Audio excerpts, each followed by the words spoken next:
subscribe. Hello everybody and welcome. My name's Alison, the online piano and the online violin tutor.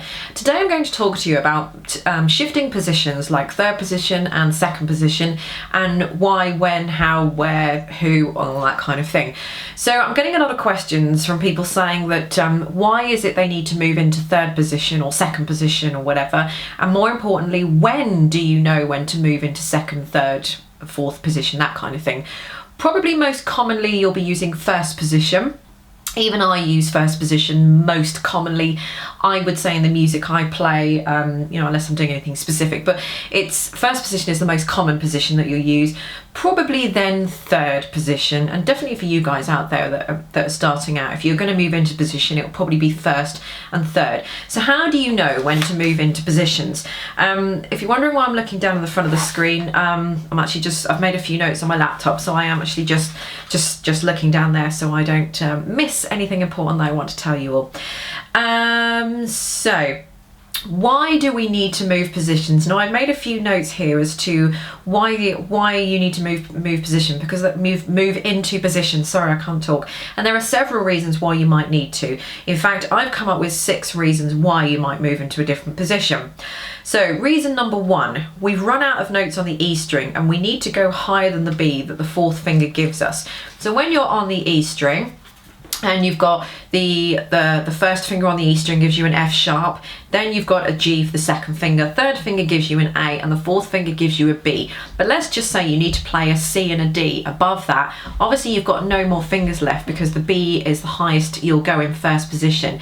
That's when you need to move up into third position so that you can get the C with the third finger and the D with the 4th finger, that kind of thing. So if you're running out of notes on the E string and you need notes that are higher than the B on the 4th finger gives you on the E string, that could be a reason why you need to move into third position. Another reason number 2, is that we want to avoid open strings. So you might want to avoid open strings simply because open strings can sound a little bit harsh. Let's just say you're playing loads of notes on the violins and all of a sudden you've got a big fat open resounding E string in the middle of nowhere. It can almost give off a kind of it gives us like a ringing sound. It sticks out like a sore thumb. So you might want to avoid just doing an open string. And not only that, we can't use vibrato on open strings. Some have said that you can actually you can do vibrato on the G string. A little trick where what I do is if I have a G string that an open G, and it's my G string that finishes the whole song, what I will do then is put third finger down on the string above it, so on the D string, so it would give me, in effect, it would give me an octave G. So I've got my third finger on the D string, I'll do vibrato on that, and that ever so slightly gives me a little bit of vibrato onto the open G string. I'm not quite sure how it does it, but it just does it. So if you've got an open G string at the end of a piece, and it just sounds a little bit naked, so to speak, we won't go there, just have your third finger on the D string and do a bit of vibrato on that, and that should give you a little bit of vibrato. It should almost just alter the sound wave so that it sounds like the G string is giving a little bit of vibrato. So you might want to avoid open strings so that you can put vibrato on them, and not only that, just to get rid of the harsh sound of an open string. Again, that was kind of mixed with number 3. So we want to avoid open strings and ultimately avoid using the 4th fingers as a result of number 2, which was the vibrato thing. So that's when you can use second or third position. So you want to avoid using open strings because you can't put vibrato on them, and you don't really want to do 4th fingers because even though you can do vibrato on the 4th finger, it can be difficult because it's a very weak part of the hand. So if you change into another position, for example, if you've got a 4th finger on the D string, which gives you an A, why not move up into third position, play that with the second finger, and you can give it some really, really nice vibrato there. Okay, number 4, we want to avoid string crossings, and certainly crossing more than 2 strings. So let's say, for example, you had a first finger on the E string, which gives you an F, or an F sharp if you like, and then you needed to play an octave F below that, which would be second finger on the D string. Now it's going to be very, very difficult for you to get all the way from the E string right the way down to the D string without either stopping in between or possibly hitting the A string on the way over. So you go into second position, and instead of playing second finger on the D string for the F, you put the first finger in its place, and then if you put the fourth finger down on the A string, that's going to give you an F. So you've got the octave F, and one's on the D string, one's on the A string. So you can avoid string crossing. So it doesn't matter if you don't have understood that example I've given you, you can just use it to avoid string crossings, going from the E string right the way down to the D string and that kind of thing. So we don't really want to be doing things like that because they're very difficult to do without making a big hash of things. Number 5, we can use positions to keep the same pattern of fingers for a certain passage. So if you've got, if you're doing some passage work, a load of semiquavers, or I can't think of a particular example, but you can go, if you're doing, say, finger 1, 3, 2, 4, 3, whatever it is, if you've got the same pattern but it's like 3 notes higher or something, you can move into another position. You can do the same fingers, 1, 3, 2, 4, 3, but you're just a little bit higher up on the string in a different position.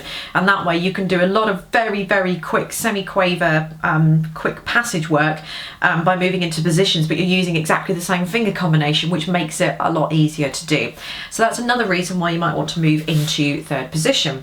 And lastly, we might want to create a particular tone for a particular passage of music. Sometimes there are passages that can easily be played in first position, for example.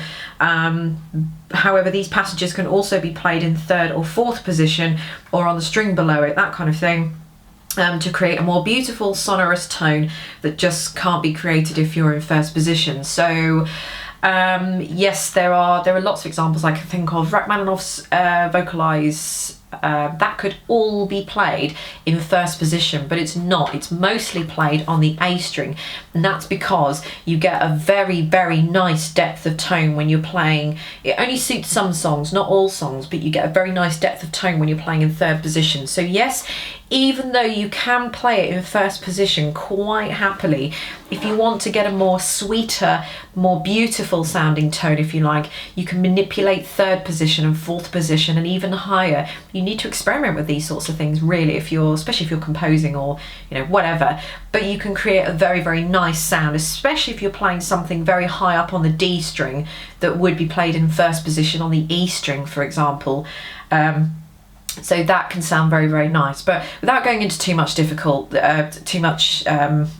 there, sorry, that gets really complicated, so I don't want to kind of talk too much about that. But you can use third position for creating a different tone.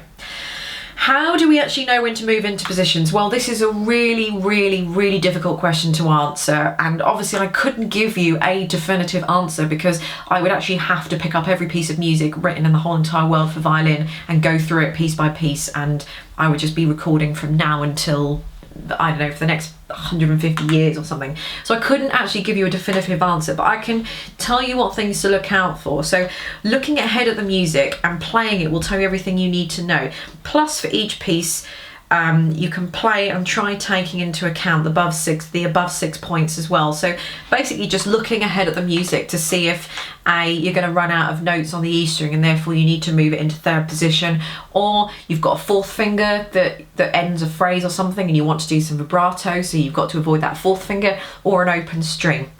They're the 3 main points: avoiding fourth fingers, avoiding open strings, and because you've run out of notes. They're the 3 main reasons why you might want to move into position. So as I've just said here, the most common reason for moving into third position is because you've run out of some of the notes in first. But you must explore some of the other points as well, because this is what takes music from being played okay to making the music something more special, to making it sound really, really amazing, and that you've spent a lot of time working on it and you've experimented on it and things like that. So it's basically just it's just an experimentation thing.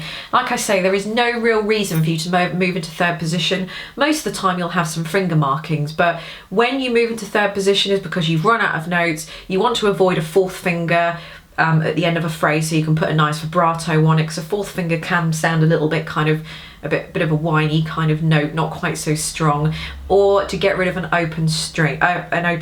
So they're the top 3 that you might want to move into third or even second position. So I'm sorry there's no definitive answer to it, but like I say, I mean, I'd have to address every single piece of music individually to give you that answer. There's no rule of thumb, there's no rhyme or reason, but those three main accounts, as well as the points that I mentioned as well, will be a reason for you to move into other positions. So I hope that's been a little bit informative. I've tried to be as helpful as I can and descriptive as I can to you all out there who are just starting out. So I hope you found this video useful. Please subscribe if you have. Thanks very much for watching it, and I shall see you all in the next video. Subscribe.